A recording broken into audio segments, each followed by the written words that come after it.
नमस्कार बच्चों, कैसे हैं आप लोग। मैं उम्मीद करता हूं आप बहुत अच्छे होंगे। बच्चों, हम लोग प्रोबेबिलिटी पढ़ रहे हैं। इससे पहले हम फंडामेंटल प्रोबेबिलिटी के पढ़ चुके थे। उसके बाद हमने कंडीशनल प्रोबेबिलिटी पढ़ी है और आज बच्चों हम पढ़ेंगे multiplication theorem on probability plus independent event. Clear है? तो आइए, क्या है मल्टीप्लिकेटिव थ्योरम ऑन प्रोबेबिलिटी। बच्चों, हमने कंडीशनल प्रोबेबिलिटी का फॉर्मूला पढ़ा था, PE ओवर F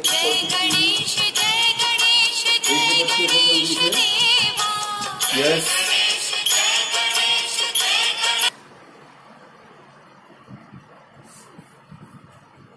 देखो, PE over F equal to PE intersection F over PF। ये पढ़ा है, where PF not equal to 0। ठीक है साहब। अब PE इंटरसेक्शन F क्या हो जाएगा, ये इधर आ जाएगा, यानी कि PF into PE over F। This is called multiplication theorem, अगर आप इस ढंग से इसको लिखते हैं। ये तो हो गई दो इवेंट के लिए।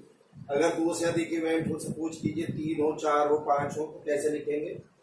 E intersection F intersection G equal to PF over E PG over E intersection F। या सीधे सीधे क्या कह सकते हैं हम इसको, PF over E and PG over EF, G over EF। Clear है बात, समझ में आ गई? ये अगर 3 इवेंट है तो उसके लिए आपको बनाए। ठीक है। अब हो सकता है आपको ये बात ऐसे समझ में ना आ रही हो, आप इसको एक बार एक एग्जाम्पल देख लेते हैं, हम ये बात क्लियर आ जाएगी समझ में। तो चलिए साहब, आइए बच्चों, देखिए इसी में है बच्चों। देखिए, कुछ आपको जब ये मैं पढ़ा रहा हूं अपनी बुक लेनी पड़ेगी। आप NCERT की बुक उठाएंगे तो उससे आपको इजी बन जाएगा थोड़ा सा। ठीक है। मैं एक एग्जाम्पल पढ़ रहा हूं, आप सुन लीजिए उसको। An urn consist 10 black and 5 white ball. An urn, urn का मतलब होता है बच्चों बैग। ऐसा मान लो, ये URN, आप बैग जानते हो, bag. An urn consist 10 black and 5 white ball. उसमें 10 ब्लैक है और 5 कितनी है बच्चों, व्हाइट वॉल है। 2 ball are drawn from the urn, one after the other without replacement. अब जो उसमें टोटल 15 वॉल हैं उस बैग में, उसमें से आपको 2 वॉल सेलेक्ट करनी है, ड्रॉ करनी है, और विदाउट रिप्लेसमेंट, यानी कि पहले पहली उठाई, उसको वापस नहीं किया, उसके बाद फिर आपने दूसरी उसमें से ली। What is the probability that both drawn wall are black? What is the probability that both drawn wall are black? दोनों ब्लैक हो, इस बात की प्रोबेबिलिटी क्या हो? तो चलिए बच्चों, देखिए, आपने देखा 10 ब्लैक है एंड 5 व्हाइट है। ठीक है साहब। अब आ जाइए, मान लेते हैं let E and F are event that first and second ball drawn are black. पहली भी और दूसरी भी जो वॉल हम ड्रॉ कर रहे हैं वो ब्लैक है। तो चलिए, सबसे पहले यानी कि मुझे क्या चाहिए, E intersection F, E intersection F, जो दोनों एक साथ हो, यानी कि पहली भी और दूसरी भी ब्लैक लेनी है। चलिए, PE मतलब P black wall in the first draw. तो फर्स्ट ड्रॉ में अगर हम ब्लैक लेंगे तो भाई 10 कितनी है, ब्लैक कितनी है, 10 में से एक ब्लैक वॉल कितने तरीके से ले सकते हैं बच्चों? इसे हम ऐसे भी लिख सकते हैं, 10C1 ओवर टोटल कितनी है, 10 + 5 15C1। क्योंकि 10C1 की वैल्यू 10 होती, 15C1 की वैल्यू 15 होती, तो इसलिए 10 ओवर 15 डायरेक्ट लिख दिया। बट कायदे से डायरेक्ट नहीं लेना चाहिए, हमें 10C1 ओवर 15C1 ही लिखना चाहिए। कारण आप समझ सकते हो क्योंकि यहाँ पे आप देख रहे हो जो आपने बॉल ड्रॉ की है, यानी कि साफ सी बात है 10 ब्लैक में से एक ब्लैक सेलेक्ट की है ना, 10 ब्लैक बॉल में से एक ब्लैक बॉल आपने सेलेक्ट की है। परम्यूटेशन कॉम्बिनेशन आप लोगों ने पढ़ा होगा, ठीक। नेक्स्ट, पी एफ ओवर ई, यानी कि कंडीशनल है, यहाँ पे कंडीशन है। जब आप पहले ड्रॉ में ब्लैक ले चुके हो तो अब दूसरे ड्रॉ में भी ब्लैक लेनी है, तो भाई क्या होगा, अब ब्लैक कितनी बची थी आपके पास 9, तो 9c1 ओवर 14c1। बात समझ में आई या नहीं आई? तो इसे हम क्या लिख देंगे 9 ओवर 14 लिख देंगे। तो क्या हो जाएगा, अब ये पी इंटरसेक्शन है, पी एफ ओवर ई, यानी कि 10 ओवर 15 इंटू 9 ओवर 14, आंसर आ गया आपका 3/7। ठीक। अब बच्चों एक चॉइस देता हूं मैं आपको, अगर आप इस टाइप से लिखना चाहें तो लिखें, अदरवाइज नहीं भी लिखना चाहते तो ना लिखें। आप डायरेक्ट कर सकते हो उस प्रॉब्लम को। डायरेक्ट कैसे कर सकते हैं वो बता रहा हूं। देखिए 10 ब्लैक और 5 व्हाइट बॉल है, 2 बॉल आपको सेलेक्ट करनी है, ड्रॉ करनी है 1 by 1, यानी कि पहली ब्लैक वापस नहीं रखा, फिर दूसरी भी ब्लैक। तो हम यहां लिखेंगे probability, required probability 10c1 over 15c1 into 9c1 over 14c1। कैसे? पहली ब्लैक हमने ले ली, 10 में से एक, 15 में से एक। फिर अब जब आप एक ब्लैक ले चुके तो अब टोटल कितनी बची है, ब्लैक 9 बची और टोटल 14 बची। अब उसमें से एक लेनी है ना, तो 9c1 ओवर 14c1। तो इस ढंग से 10/15 9/14 3/7 ये भी लिख सकते हो। ज्यादा से ज्यादा आप यहाँ पे बस लैंग्वेज लिख सकते हो, क्या, probability of drawing first black ball, probability of drawing first black ball is 10c1 over 15c1। फिर दूसरी लाइन में after drawing black ball in first draw the probability of drawing second black ball out of 9 black and out of 9 black ball. तो क्या करेंगे 9c1 over 14c1 और बस फिर दोनों को मल्टीप्लाई कर दीजिए सिंपल। आप इवन ये ऐसे फॉर्मूला लगाने की रिक्वायरमेंट नहीं। बात बच्चों क्लियर है या नहीं? ठीक है, करिएगा नोट इसे।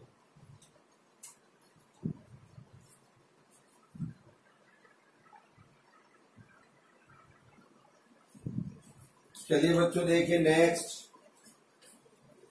अब अगर मल्टीप्लिकेशन थ्योरम 2 से अधिक इवेंट के लिए है, ठीक है बच्चों, मैं एग्जाम्पल पढ़ रहा हूं, ये देखिएगा, सुनिए। 3 card are drawn successively without replacement from a pack of 52 well shuffled card. 52 cards है हमारे पास, हमें 3 कार्ड विदाउट रिप्लेसमेंट एक के बाद एक ड्रॉ करने हैं। प्रॉब्लम समझ गए?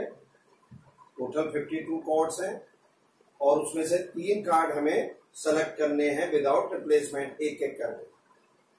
What is the probability that first 2 card are king and the third card drawn is an ace. हमें प्रोबेबिलिटी बतानी है कि पहले जो 2 कार्ड है वो तो किंग हो और तीसरा कार्ड क्या हो, एस। एस मीन्स इक्का। बहुत सिंपल। रिक्वायर्ड प्रोबेबिलिटी देखिए, टोटल किंग कितने होते हैं, 4 होते हैं। तो पहला कार्ड जब हमें लेना होगा तो 4 किंग हमारे पास अवेलेबल है ना, तो क्या हो जाएगा 4c1 ओवर 52c1। क्लियर? अब पहला किंग कार्ड सेलेक्ट करने के बाद दूसरा किंग सेलेक्ट करना है। तो बच्चों अब कितने किंग बचे, 3। टोटल कितने बचे 51। 3 में से एक किंग ले लीजिए, 3c1 ओवर 51c1। सिंपल। अब नेक्स्ट जो थर्ड कार्ड है वो एस, इक्का होना चाहिए। इक्का कैसा आएगा जी, बोलो 4C1 यानी कि के कितने टोटल अंक पे 4, तो 4 में से 1 लेना है ना 4C1। ये तो हो गया फेवरेबल। और उधर टोटल कितने बचे थे हमारे पास भाई 2 कार्ड सेलेक्ट कर लिए थे तो 50 ही तो बचे। अब तो कितना हो गया 4C1 ओवर 50C1। तो भाई 4C1 52C1 इनकी वैल्यू 4C1 की 4, 52C1 की वैल्यू 52, 3 ओवर 51, 4 ओवर 50 और ये वैल्यू कितनी आ गई 2 ओवर 55 इंटू 25। बात यहां तक क्लियर है या नहीं? तो बच्चों ये आपकी थी मल्टीप्लिकेशन थ्योरम। जरूरी नहीं कि आप इसमें फॉर्मूला ही लगाए, बस सिर्फ लैंग्वेज लिख के इस ढंग से आप उसकी प्रोबेबिलिटी निकाल सकते हो। क्लियर है बच्चों? अब आइए next, independent event. Independent event बच्चों देखिए, अभी जब हमने फर्स्ट वीडियो में थ्योरी पढ़ी थी तो उसमें 2 चीजें थी, इंडिपेंडेंट एंड डिपेंडेंट। इंडिपेंडेंट क्या बताया था मैंने? 2 events are said to be independent if the occurrence of one event does not affect the occurrence of the another event. ये थी इंडिपेंडेंट। डिपेंडेंट क्या था? जब किसी एक घटना का ऑकरेंस दूसरी पर डिपेंड करता हो, that are called dependent event. ठीक, तो आइए हमने कंडीशनल प्रोबेबिलिटी का फॉर्मूला था PE over F equal to PE intersection F over PF। आप बच्चों PE ओवर F का मतलब समझते हो? यानी कि E के घटित होने की प्रोबेबिलिटी कब? जब F घटित हो चुकी है। जब F घटित हो चुकी है तो E के घटित होने की प्रोबेबिलिटी क्या होगी? तो बहुत सिंपल है। अब यहाँ पे क्या करना है, हमें इंडिपेंडेंट इवेंट बनानी है। तो ऑब्वियस सी बात है E के घटित होने की प्रोबेबिलिटी अब चूंकि F पे डिपेंड नहीं कर रही है, वो इंडिपेंडेंट हो चुकी है, तो ऑब्वियस सी बात है PE ओवर F की वैल्यू PE के इक्वल हो जाएगी। यानी कि जो E के घटित होने की प्रोबेबिलिटी है वो F पे डिपेंड नहीं कर रही। बात समझ में आई या नहीं आई? ऐसे ही अगर यहीं पे PF ओवर E हो तो ये PF बन जाएगा कि नहीं बन जाएगा?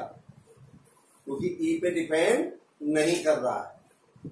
बोलो बच्चों, PE over F is equal to PE या PF over equal to PF, because they are not dependent. तो सिंपल, अब यहां से इसकी जगह PE ओवर F की जगह PE आ गया, PE intersection F over PF, तो यहां से PE intersection F equal to PE into PF। This is the formula of independent event. बात क्लियर है? इसी में ही 4 पोर्शन मान लो, 1 2 3 4। Second E intersection F dash, तो PE into PF dash. Dash का मतलब तो समझते हो, complement event. PE dash intersection F, तो PE dash into PF, PE dash intersection F dash, तो क्या बन जाएगा PE dash into PF dash. ठीक है बच्चों, इस पर बेस हम प्रॉब्लम्स करेंगे। पहले यहां समझना जरूरी था कि ये जो हमारी ये फॉर्मूला है, ये फॉर्मूला इसमें कैसे कन्वर्ट हो गया। इसलिए हो गया क्योंकि ये डिपेंडेंट इवेंट के लिए था और ये इंडिपेंडेंट है। तो इंडिपेंडेंट में PE ओवर F, PE के इक्वल होगा क्योंकि वो F पे डिपेंड नहीं कर रहा। F के घटित होने ना होने से E पे कोई इफेक्ट नहीं पड़ रहा। तो नहीं पड़ रहा है तो simple PE over F equal to PE। Clear है बच्चों? करिएगा नोटिस है।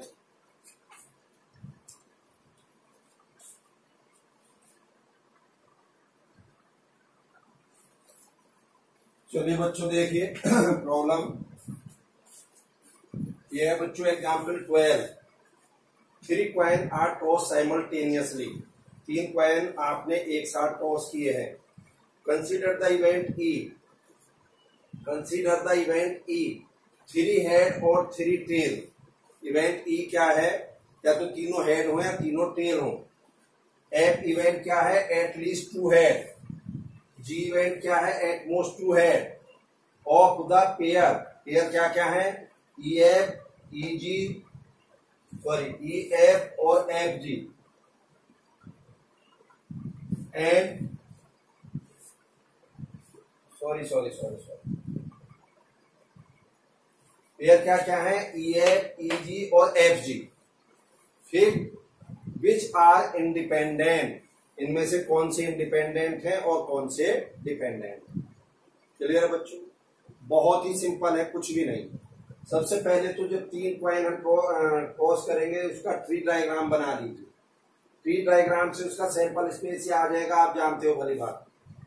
ठीक, अब इवेंट क्या है, 3 हेड और 3 टेल, तो ये आएगा कि नहीं। एप क्या है, एटलीस्ट 2 हेड, तो इसमें से कम 2 हेड छाट लो, यानी कि एटलीस्ट 2 हेड का मतलब 2 हेड या उससे अधिक, मीन्स तीनों हेड। फिर जी इवेंट क्या है, एट मोस्ट 2 हेड, तो इसमें से वो सारे केस ले लो जिसमें अधिक से अधिक 2 हेड हो, यानी कि 2 हेड हो या उससे कम हो। उससे कम का मतलब चाहे 0 हेड भी हो, यानी कि तीनों टेल भी हो सकती है। ये हमारी ई एफ जी आ गई। अब ई और एफ इन दोनों का कॉमन लो, दोनों में कॉमन क्या है, सिर्फ एच एच एच है। ऐसे ही एफ और जी में कॉमन लो, ऐसे ही ई और जी में कॉमन लो, ये मैंने निकाल के रख दिया। अब इसके बाद इन सब की अलग अलग प्रोबेबिलिटी निकालिए। पी ई में कितने हैं एलिमेंट, 2 हैं, 1 और 1 2, और टोटल कितने हैं 8, तो पी ई कितना हो गया 2/8। पी एफ कितने एलिमेंट है, 1 2 3 4, 4/8। पी जी 1 2 3 4 5 6 7, 7/8, ये आ गई। अब पी ई इंटरसेक्शन एफ कितने एलिमेंट है, 1/8।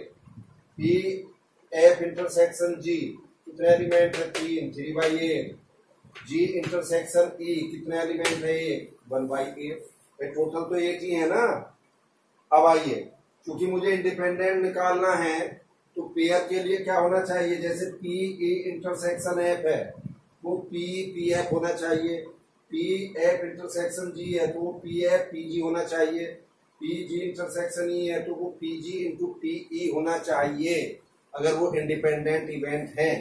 तो चलिए P E P F, P E यहां से ले लिया, पी एफ यहां से 1/4 into 1/2 8, P G P E 7/32, P F P जी 7/16।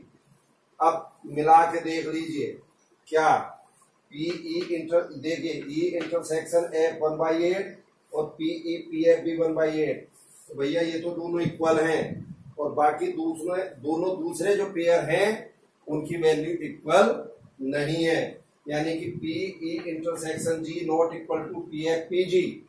बोलो बच्चों, तो क्या कहेंगे हम, it is not independent event. तो सिर्फ पहली जो इवेंट है वो आपकी इंडिपेंडेंट है, और बाकी जो दोनों इवेंट हैं वो कैसी हैं बच्चों, they are called dependent event. ठीक है, करिएगा नोट।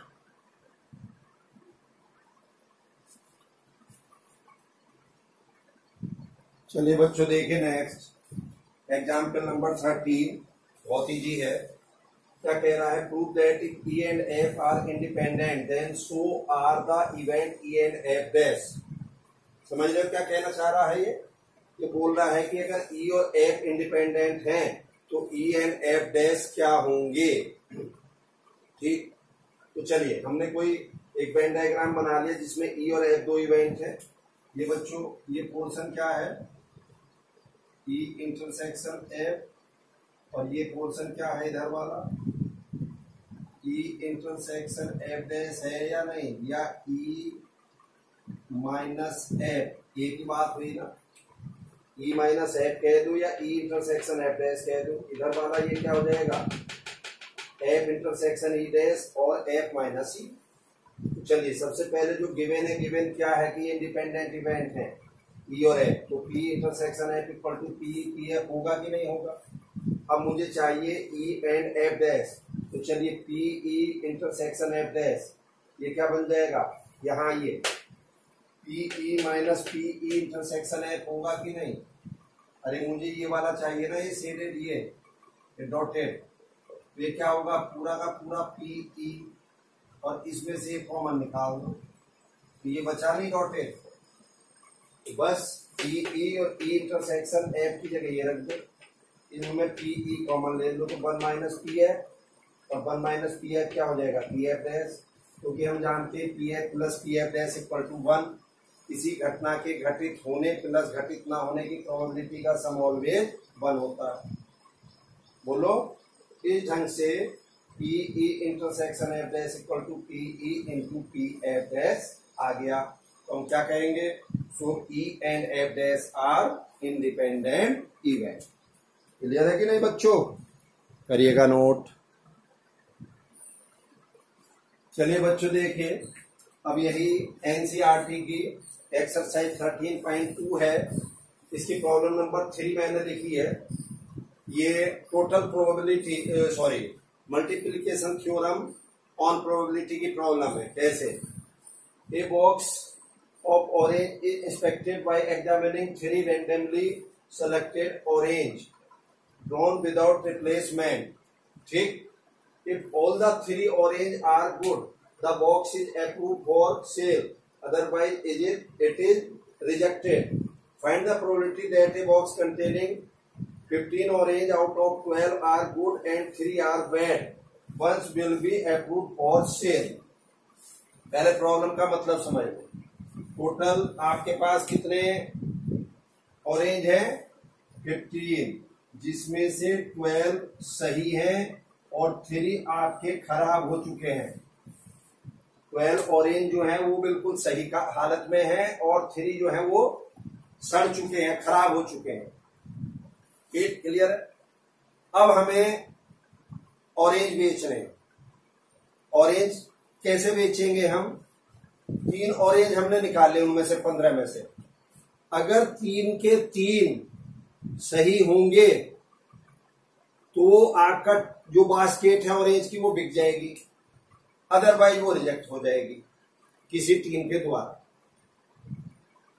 आपके पास टोटल 15 ऑरेंज थे एक बास्केट में, जिसमें 12 सही है और 3 खराब है, सड़ चुके हैं, बैड है। अब हमें उस टोकरी को बेचना है, तो टोकरी की कंडीशन बेचने की क्या है, टोकरी तभी बिकेगी बास्केट आपकी जब तीनों के तीनों ऑरेंज गुड हों, अदरवाइज रिजेक्ट कर दिया जाएगा कि भाई हम नहीं खरीद रहे। तो बहुत सिंपल प्रॉब्लम है, तीनों के तीनों गुड्स लेने, 12 टोटल गुड्स हैं, तो भैया क्या ले सकते हैं हम, 12C3 ओवर 15C3। 12 गुड्स में से 3 गुड्स सेलेक्ट कर लो और टोटल 15 में से 3 सेलेक्ट कर लो, या ऐसे नहीं करते तो जैसे पहले कर रहे थे, 12 में से 1 लो पहले, 15C1, 15 थे टोटल। अब एक ऑरेंज अच्छा वाला ले चुके, कितने बचे, 11, 11C1 ओवर 14C1, फिर 10C1 ओवर 13C1। तो ये जो इसका रिजल्ट आएगा और इसका रिजल्ट दोनों सेम आएंगे, सेम आंसर आएंगे। तो अगर आप सक्सेसिवली विदाउट रिप्लेसमेंट कुछ आर्टिकल सेलेक्ट करते हो, सपोज करिए 50 हैं, आप में से 5 सेलेक्ट करने हैं, तो सिंपल 50C5 आप डायरेक्टली भी ले सकते हो। विदाउट रिप्लेसमेंट की बात हो रही है, विद रिप्लेसमेंट की नहीं। विद रिप्लेसमेंट में ऐसे नहीं ले सकते, क्योंकि विद रिप्लेसमेंट में तो क्या करते, 12C1 ओवर 15C1, अगला वाला फिर 12C1 ओवर 15C1। क्यों भाई, जब आपने रिप्लेस कर दिया उसको तो फिर 12 के 12 ही हो गए ना, फिर दोबारा से रिप्लेस कर दिया, फिर अगेन 12C1 ओवर 15C1। समझ में आ रही है। विदाउट रिप्लेसमेंट में ऐसे करो, अदरवाइज ऐसे सेम रिजल्ट मिलेगा। करिएगा note.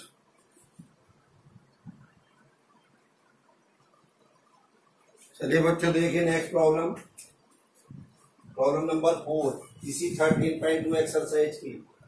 A fair coin and unbiased die are toss, एक क्वाइन और एक अनवाइज डाई हमने टॉस की है। Let A B the event, let A B the event head appear on the coin. ये किसको रिप्रेजेंट कर रहा है कि हेड जो है क्वाइन पे आया है, B is the event 3 on the die. Check whether A and B are independent. बच्चों जब यहाँ पे बात हो रही है ना कि एक कॉइन और एक डाई आपने टॉस किया है, तो सैंपल स्पेस इस ढंग से ट्री मेथड से निकालेंगे। पहले कॉइन टॉस करा तो H आएगा या T आएगा। अब H आए तो भी आपने डाई थ्रो की है, T आए तो भी डाई थ्रो की है, तो सैंपल स्पेस हमारे टोटल ये एलिमेंट आ जाएंगे H1 H2 H3 H4 H5 H6 T1 T2 T3 T4 T5 T6। Clear है साहब? PA क्या है? Head appear on the coin. तो भैया head appear on the coin, तो PA 1/2 आएगा कि नहीं भाई? हेड या टेल दोनों के आने की प्रोबेबिलिटी 1/2 होती है। अब है PB का मतलब समझ रहे हो? जल्दी बोलो। PB means 3 on the die. तो कोई भी नंबर डाई पे अगर आता है 1 से लेके 6 तक, तो उसकी प्रोबेबिलिटी 1/6 होगी कि नहीं होगी? ठीक।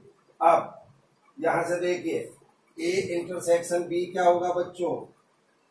जिसमें हेड भी आए क्वाइन पे और 3 आए डाई पे, तो ऐसा H3 होगा कि नहीं? ये एक एलिमेंट ही है। तो भैया PA इंटरसेक्शन B कितना हो जाएगा? H की 1/2, 3 की 1/6, 1/12। और अब PA PB को मल्टीप्लाई करो 1/2 इंटू 1/6 1/12। क्या दोनों इक्वल हुए या नहीं हुए? तो yes, E and F are independent event. बच्चों एक चीज और है यहाँ पे, जैसे आपसे कहीं कहीं पे पूछा जाएगा कि एक क्वाइन 1 क्वाइन टॉस थ्राइस या ट्वाइस, ठीक, सैंपल स्पेस निकालें।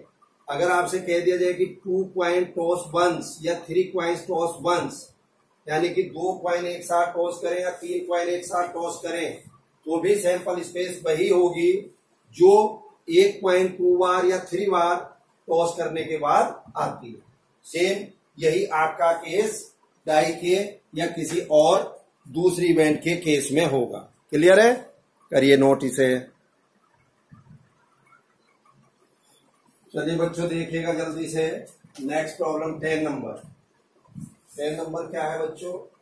Event A and B are such that PA given है 1/2, PB गिवन है 7/12 एंड P नॉट A और not B equal to 1/4। State whether A and B are independent. तो देखिए PA 1/2 है, PB 7/12 है। P not A और not B, तो not A का मतलब हो गया A डैश और नॉट B का मतलब हो गया B डैश, और का मतलब आप समझते हो यूनियन। तो हमें क्या गिवन है?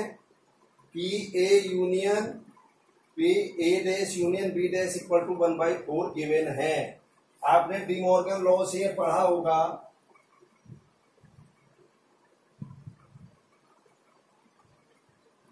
क्या A यूनियन B का dash equal to A dash intersection B dash, और A इंटरसेक्शन B का dash equal to A dash union B dash. यानी कि यहाँ जो भी साइन होता है उसका ये उल्टा हो जाता है और इनके ऊपर डैश लग जाते हैं। तो भैया यहाँ पे A dash union B dash की जगह मैं A इंटरसेक्शन B का डैश नहीं लिख सकता हूँ क्या? ये वाला 1/4, और इसकी जगह क्या लिख दूंगा? 1 माइनस PA इंटरसेक्शन B, क्योंकि हम जानते हैं किसी घटना के घटित होने प्लस घटित ना होने की प्रोबेबिलिटी का सम 1 होता है। तो यहाँ से PA इंटरसेक्शन B क्या आ गया? 1 माइनस 1/4 यानी कि 3/4। PA PB क्या आ गया? 1/2 इंटू 7/12 यानी कि 7/24। क्या PA intersection B PA PB के इक्वल है? नहीं है। तो नहीं है तो क्या कहेंगे? इट इज क्या? डिपेंडेंट इवेंट, यानी कि it is not independent. Clear है? करिए नोट। देखिए बच्चों नेक्स्ट प्रॉब्लम 12 नंबर। एक डाई इज टॉस थ्राइस। एक डाई है जो हमने 3 बार टॉस की है। Find the probability of getting an odd number at least once. बात समझ रहे हो? हमने कोई डाई 3 बार थ्रो की, तो कम से कम एक बार ऑड नंबर आए, इस बात की प्रोबेबिलिटी वो पूछ रहा है। कम से कम एक बार ऑड जरूर आए उसमें। तो बच्चों जब हम कोई डाई थ्रो करेंगे तो क्या नंबर आएंगे? 1 2 3 4 5 6 नंबर होते हैं। 3 नंबर इवन हो गए, 2 4 6 3 नंबर ऑड हो गए, तो इवन नंबर की प्रोबेबिलिटी कितनी हो जाएगी 3/6, तो 3 नंबर है टोटल 6, ऑड नंबर की भी 3/6। ठीक, अब हम इस बात की प्रोबेबिलिटी निकाल लेते हैं कि तीनों के तीनों थ्रो में कोई भी ऑड नंबर नहीं आया, यानी कि सारे के सारे इवन नंबर आए हैं। ठीक है, तो सारे अगर इवन नंबर है तो कैसे करेंगे, जरा चेक करिए जल्दी से, मैं अभी बता रहा हूं। तो हम क्या करेंगे, तीनों के तीनों इवन नंबर निकाल लो, तो 1/2 इंटू 1/2 इंटू 1/2 1/8 हो गया। अब हमें क्या चाहिए, probability getting an odd number at least 1, कम से कम एक बार। तो हम क्या करेंगे, getting odd number at least 1 is equal to 1 minus 1/8। क्यों, जैसे थोड़ी देर पहले मैंने बताया था, किसी घटना के घटित होने प्लस घटित ना होने की प्रोबेबिलिटी का सम ऑलवेज 1 होगा। तो जब कोई डाई थ्रो करोगे तो उसमें ओवरऑल सारे के सारे आउटकम का सम 1 होगा कि नहीं होगा। तो अब मैंने क्या करा, तीनों थ्रो में अगर हम 3 थ्रो करते हैं तो तीनों थ्रो में even number, odd number, 2 even 1 odd, 2 odd 1 even etcetera, इन सबका सम जितना भी है वो 1 होगा कि नहीं होगा। अब मैंने तीनों थ्रो में वो ले लिया जिसमें एक भी ऑड नहीं है और 1 में से उसको सब्ट्रैक्ट कर दिया, तो कम से कम एक ऑड आने की प्रोबेबिलिटी होगी कि नहीं। अरे कम से कम एक ऑड प्लस इवन, ये सब मिला के इनका सम 1 होगा। तो मैंने क्या करा, सारे इवन नंबर को ले लिया और उनमें से 1 में से उसको सब्ट्रैक्ट कर दिया, तो ये प्रोबेबिलिटी किसकी आएगी, getting odd number at least 1। एक तरीका तो बच्चों ये है। दूसरा तरीका वही है कि आप सैंपल स्पेस बनाएं 3 की, जब 3 बार डाई थ्रो करेंगे, पहले भी हमने प्रॉब्लम करी है, और उसमें क्या लिखाएंगे, क्या लिखा है, getting an odd number at least 1। तो हमें वो लेने हैं जिसमें ऑड नंबर 1 बार हो, 2 बार हो, 3 बार हो। इस ढंग के सारे केसेस हम छाट लेंगे और छाट के 216 से उसको हम डिवाइड कर देंगे। बात क्लियर समझ में आई या नहीं आई। इस ढंग से आप इस प्रॉब्लम्स को कर सकते हैं। ठीक, एटलीस्ट 1 का मतलब समझते हो, जैसे हम कह दें कि भाई एक क्लास में टोटल 50 स्टूडेंट्स हैं, अब 50 स्टूडेंट्स में से तो गर्ल्स और बॉयज दोनों की प्रोबेबिलिटी का सम ऑलवेज 1 होगा। गर्ल्स सेलेक्ट करनी है, बॉयज सेलेक्ट करना है, उनके सबके सिलेक्शन का सम 1 होगा। ठीक, अब अगर आपसे कहा जाए कि भाई टोटल 50 स्टूडेंट्स हैं जिसमें से 20 गर्ल्स हैं और 30 बॉयज हैं, हमें 3 कैंडिडेट सेलेक्ट करने हैं, 3 कैंडिडेट सेलेक्ट करने हैं, तो उसमें एट लीस्ट एक गर्ल्स होनी चाहिए, 3 में से कम एक गर्ल्स होनी चाहिए। तो कैसे करेंगे हम, एक भी गर्ल्स ना हो इस बात की प्रोबेबिलिटी निकाल दो। एक भी गर्ल्स ना हो तो 30 स्टूडेंट बॉयज हैं तो 30C3 ओवर 50C3, इसमें एक भी गर्ल्स नहीं है और 1 में से इसको सब्ट्रैक्ट कर दो। तो जब 1 में से इसको सब्ट्रैक्ट कर दोगे तो अब कम से कम एक गर्ल्स जरूर होगी उस कॉम्बिनेशन में। अब शायद मैं समझता हूं समझ में आ गई होगी बात, करिएगा नोटिस।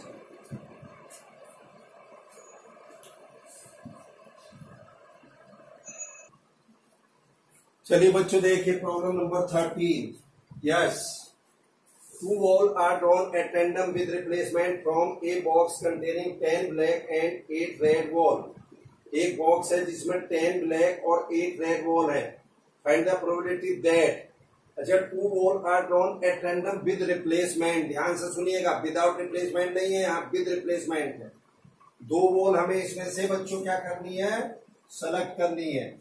तो सिंपल, पहला part, both ball are red, दोनों की दोनों रेड हो, तो भैया रेड होने की प्रोबेबिलिटी 8C1 ओवर 10 और 8 18 18C1 पहली बॉल। अब वापस कर दी फिर बॉक्स में, तो जब वापस कर दोगे तो फिर रेड 8 की 8 रेड हो गई कि नहीं, again 8c1 over 18c1, simplify कर लो, 16 ओवर 81 आंसर आ गया। Second, first ball is black and second is red. भैया फर्स्ट बॉल जो है ब्लैक है, तो ब्लैक कितनी थी 10c1 ओवर 18c1। अब ब्लैक वापस फिर रख दिया आपने, तो फिर कितनी हो गई टोटल 18 ही हो गई ना। सेकेंड रेड लेनी है, 8c1 ओवर 18c1, क्लियर। तो ये कितना हो गया 20 ओवर 81। नेक्स्ट है one of them is black and other is red.